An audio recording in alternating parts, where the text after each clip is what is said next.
अस्सलाम वालेकुम मेरे प्यारे बच्चों, नानी आ गई आपके लिए एक और नई कहानी लेकर।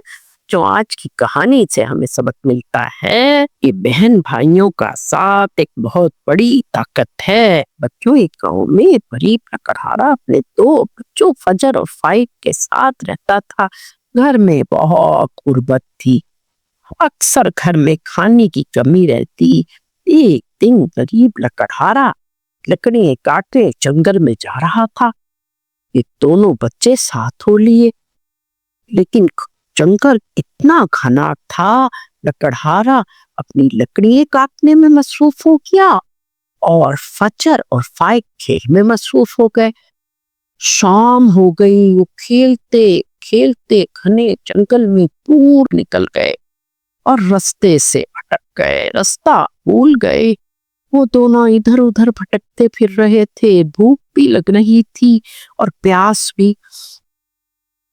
चलते चलते फाइक ने अचानक फजर से कहा, फजर देखो ये कैसा खूबसूरत घर है।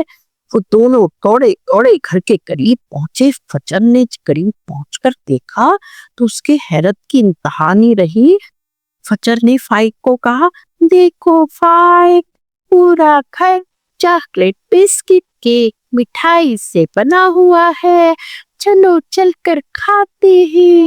लेकिन अचानक घर का दरवाजा खुला और एक बूढ़ी जादूगरनी बाहर निकल के आई। इसने बड़े मीठे लहजे में कहा, आओ बच्चों अंदर आओ, तुम्हें और मजेदार खाने खिलाऊंगी। मगर हकीकत में वो तो बच्चों को पकड़ना चाहती थी और कच्चा चबा के खाना चाहती थी। जादूगरनी ने घर के अंदर दाखिल होते ही फाइक को एक जंगले में कैद कर दिया और फजर से बोली, तुम सारे घर का काम करोगी, मैं तुम्हें नहीं जाने दूंगी। मैं आराम करूंगी, तुम काम करोगी। फजर रोज सारे घर की सफाइयां करती, घर के खाने पकाती, हर वक्त जादूगरनी उसे डांटती और छिड़कती रहती। एक दिन जब फजर सफाई कर रही थी, उसे एक छोटी सी हड्डी मिली। उसने वो हड्डी जाकर फाइक को जंगले के पास दिखाई। फाइक भी बहुत परेशान हुआ। फजर ने कहा, भाई ये इंसानी हड्डी है, ये किसी बच्चे की हड्डी है। दोनों सोच में पड़ गए। फजर सोचती रही कैसे इस जादूगरनी के चुंगल से निकला जाए। जादूगरनी बैठी बच्चों की हड्डियों के ढेर पर जोर जोर से कहे लगा रही थी और अपने नए शिकार के बारे में सोच रही थी। उसने फजर को बुलाकर कहा, फजर जाओ, तंदूर को रोशन कर दो। फजर तो डर गई कि ये तो हमें तंदूर में खा जाएगी, लेकिन फजर को एक तरकीब सूझी।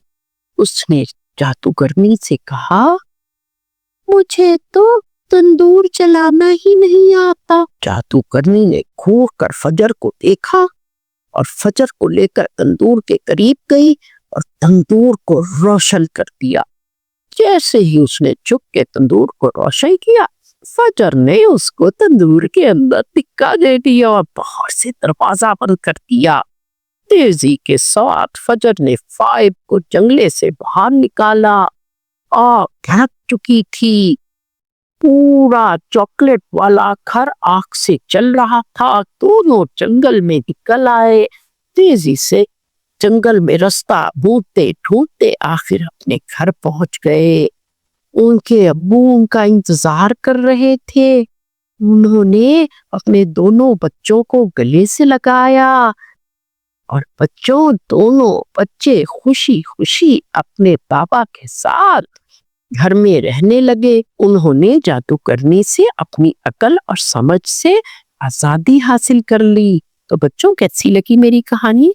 अगर मेरी कहानी पसंद आई हो तो मेरे चैनल को सब्सक्राइब करें और मेरी वीडियो को लाइक करें।